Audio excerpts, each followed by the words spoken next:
cette vidéo, c'est Gueule Motokwa. Donc on se retrouve dans cette partie pour parler sur les tableaux en Java. Nous allons faire la continuité. Nous allons voir aujourd'hui les tableaux à double dimension. Donc dans les vidéos précédentes, on avait eu à voir les tableaux à une seule dimension, c'est-à-dire on remplissait les valeurs dans un tableau d'une manière linéaire. Donc c'est-à-dire on déclarait premièrement notre tableau comme on peut le voir ici de type int, on mettait les crochets et ensuite on donnait le nom de notre tableau qui est tab. À l'intérieur on pouvait donner les valeurs qu'on veut, par exemple 55 à la position 0, 85 à la position 1, des virgules s'il vous plaît, 22 à la position 3, 0, 1, 2, plutôt 2, 78 à la position 3, donc 0, 1, 2, 3. Donc on pouvait les afficher de cette manière, on mettait un système comme ceci, on peut compiler et bingo, on remarque qu'il nous affiche carrément les valeurs de notre tableau, de chaque case de notre tableau.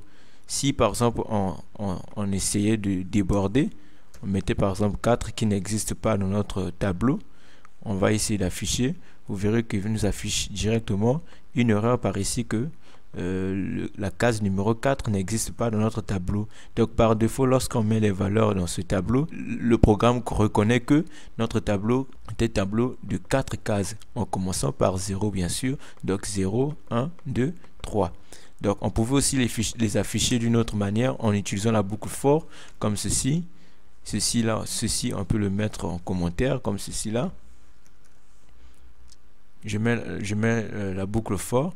Donc on peut voir pour i allant de 0 jusqu'à la longueur du tableau, il va commencer à parcourir chaque case de notre tableau en incrémentant. Comme on peut voir ici, table de 0, table 1, table de 2, et ils affichent des valeurs. Si on pouvait compiler, on remarquera qu'il nous affiche aussi carrément toutes les valeurs, et tout cela c'est d'une manière linéaire. Maintenant, c'est quoi les tableaux dynamiques? J'ai prévu une illustration pour ça. Plutôt un tableau à plusieurs dimensions, excusez-moi, c'est comme ce qu'on peut voir ici. Donc avant, lorsqu'on créait un tableau, par exemple de n éléments ou bien de taille 6, par exemple là on a un tableau à taille 6, si on pouvait compter le R, attendez, par exemple ici je vais mettre 6. Par exemple ici, je mets un 6. Donc là, c'est un tableau de taille 6. Là, on a le 0, le 1, le 2, le 3, le 4, plutôt le 5. Excusez-moi, je suis désolé. Le 5. Donc, on a un tableau qui a 6 carreaux. Donc, notre tableau a 6 carreaux.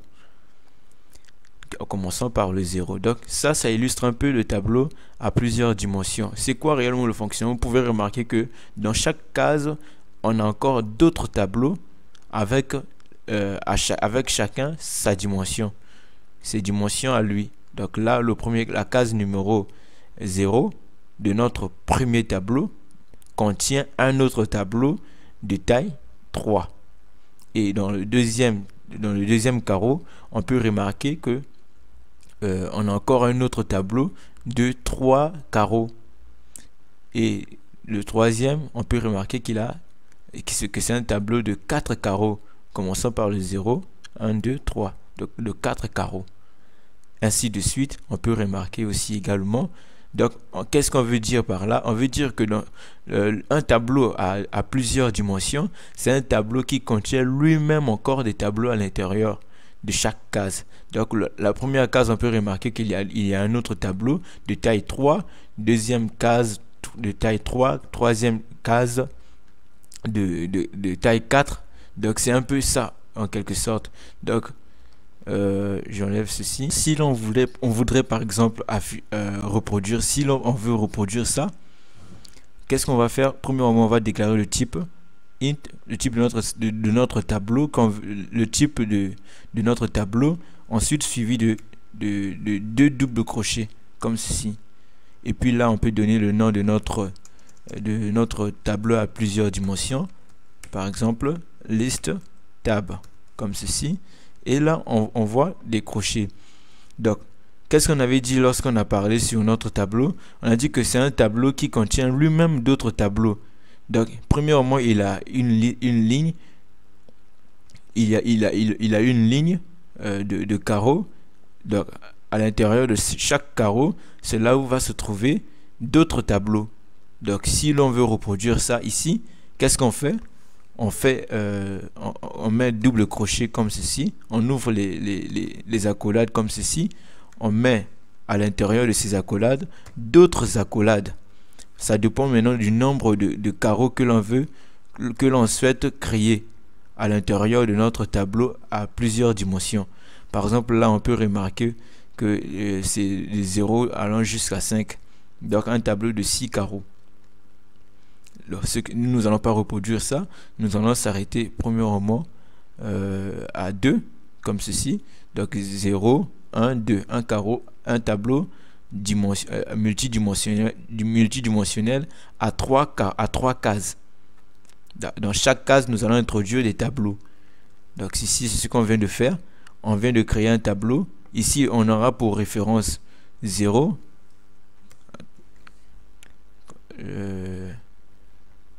Je vais expliquer ça. Donc ici, qu'est-ce qu'on vient de faire? On vient de créer un tableau de taille 3. Première case, la case numéro 0. Deuxième case, la case numéro 1. Et troisième case, la case numéro 2. Donc, à l'intérieur d'ici, de celui-ci, on va mettre un autre tableau. À l'intérieur d'ici, un autre tableau. Ici aussi va contenir un tableau. Donc ici, par exemple, on peut mettre les valeurs qu'on veut. Ici aussi, on peut mettre une autre valeur. Ici aussi, on peut mettre à l'intérieur une autre valeur dans notre tableau. Donc, je peux souligner encore comme ceci. Là, on mettra un carreau. On va mettre un carreau qui va contenir d'autres éléments ici. Je mets comme ceci, comme cela. Là. Par exemple. Donc, là, premièrement, ici, dans la référence numéro 0, on aura un tableau de 3 cases. Donc 0, 1, 2. Donc il faut ne pas oublier ce qui peut être difficile, c'est le fait de toujours retenir que chaque tableau commence toujours par 0. Donc ne vous en faites pas, c'est pas difficile, c'est pas très difficile, c'est vraiment facile. Donc dans chaque case, dans cette ligne, première ligne, on peut voir ici, cette ligne-là. Dans cette ligne, on a un tableau de 3 cases, comme ceci. Et puis là aussi, on peut mettre ici. On a un carreau de 3 cases. La première case, on retrouve ce tableau. La deuxième case, on a ce tableau. La troisième, on a aussi ce tableau. Donc, le contenu qui se trouve, ce tableau-là possède la référence 0 de liste table qu'on vient de créer. Donc nous allons vite le reproduire. Ici à l'intérieur, nous allons mettre les valeurs telles que 7,52,69. On ajoute encore 52. Ici, dans la référence numéro 1, donc là on a rempli la première case avec un tableau de combien de carreaux? 1, 2, 3, de 4 carreaux. Donc la deuxième case, nous allons encore mettre un autre tableau de combien de carreaux? On peut mettre dans ce carreau, d'une seule case, ça ne dérange pas. Là, par exemple, je mets 36. Donc, un tableau de taille 2. C'est-à-dire, il possède à l'intérieur c'est-à-dire qu'il possède 2 cases. Ici, on met encore un autre tableau qui va contenir cette fois-ci 5 cases. Première case, on remplit la valeur 7. Deuxième, on remplit 57. Troisième, 21, 36 ou bien 31 pour ne pas répéter. Et 28. Donc 1, 2, 3, 4, 5. On peut le remarquer là. Donc ce principe est très simple. Ce principe est très simple si seulement vous arrivez à comprendre que chaque carreau, qu'un tableau commence toujours par la valeur 0. Donc, le référencement du premier tableau, c'est table 0. Plutôt la référence du de la première case, du premier tableau, de liste table en quelque sorte, c'est table 0. Ici, table 1. Ici, on a table 3.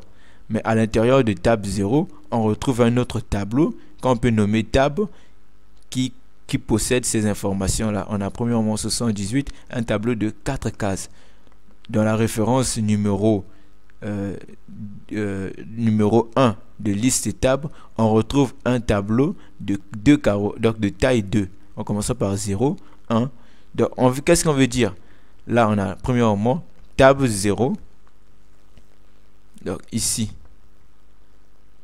on a 0, 1, 2. Et la deuxième ici, à l'intérieur de celui-là, on a 0 pour celui-là.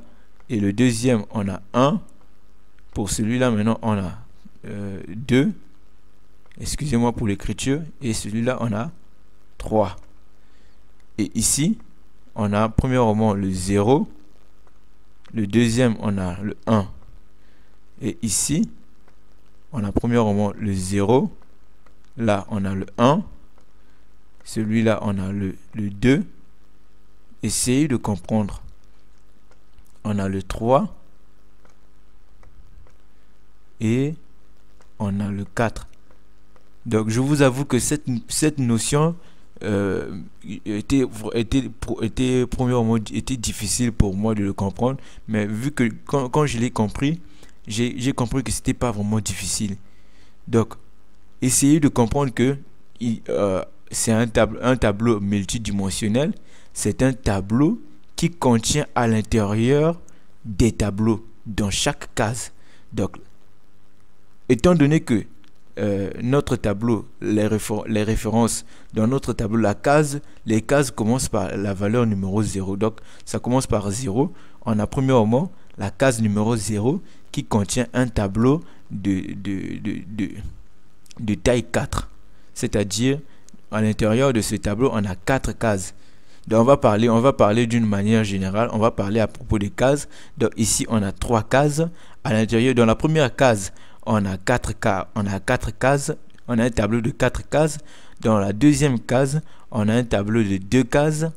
Dans la troisième case, on a un tableau de 5 cases.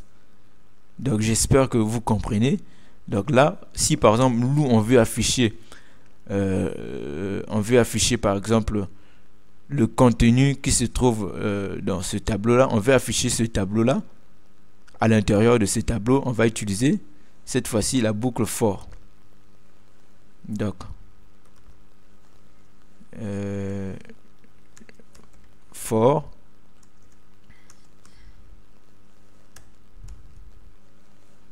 Donc, je vais utiliser la boucle for pour afficher cette valeur-là. Donc, premièrement, je vais commencer d'abord à afficher le contenu de tout le tableau.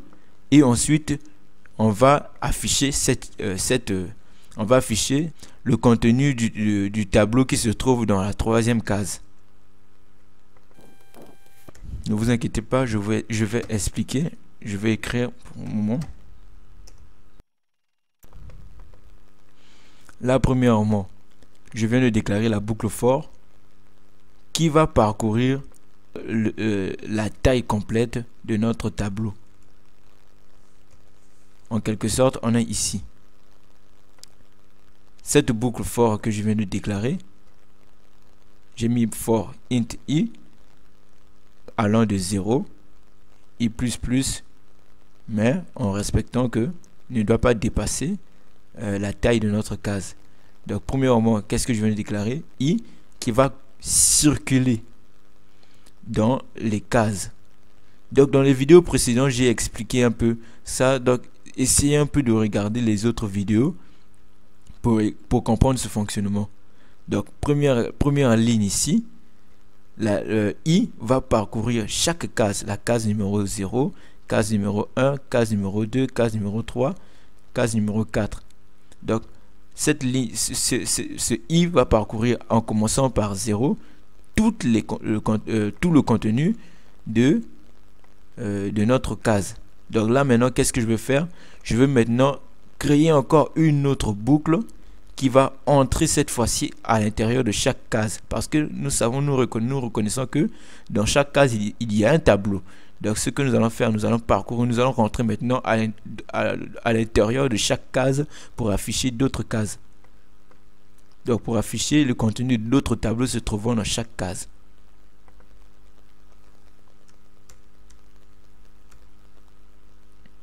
Je vais l'appeler J. Vous allez remarquer que là je mets un liste table, à l'intérieur ici je mets I. Vous allez comprendre pourquoi.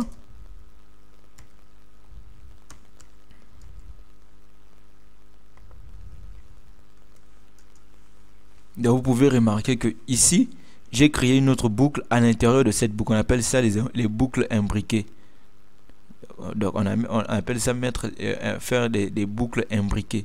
Là je mets le doublé des boucles. Je vais mettre une autre boucle à l'intérieur de cette boucle. Donc cette boucle for, premièrement cette boucle for va parcourir la taille du tableau. Et deuxièmement cette deuxième boucle va entrer cette fois-ci dans chaque case de notre tableau, liste table qu'on vient d'appeler par ici. Donc, vous allez constater que j'ai mis ici, entre crochets, I. Pour dire que, entre cette fois-ci à l'intérieur de chaque case que toi tu as parcouru. Parce que c'est le I qui contient la valeur, qui contient les clés en quelque sorte, les références de chaque case. Il en a maintenant à partir de là. En commençant par la case numéro 0. Donc, il a maintenant toutes les clés. Maintenant, ici, c'est comme si on a mis I pour dire que tu as les clés de chaque case que tu as parcouru. Maintenant, nous allons mettre cette condition ici pour afficher maintenant cette fois-ci le contenu de chaque carreau, de chaque case de notre tableau multidimensionnel.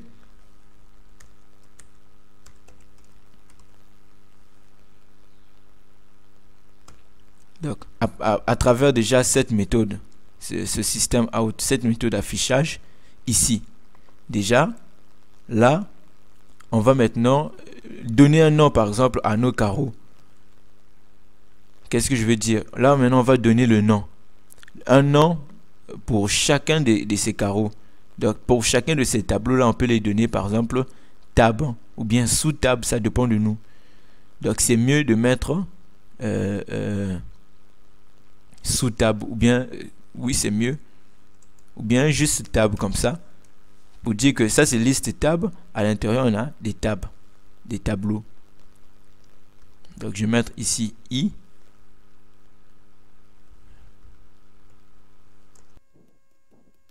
C'est qui va parcourir? C'est I qui va parcourir. Donc, du coup, on met I.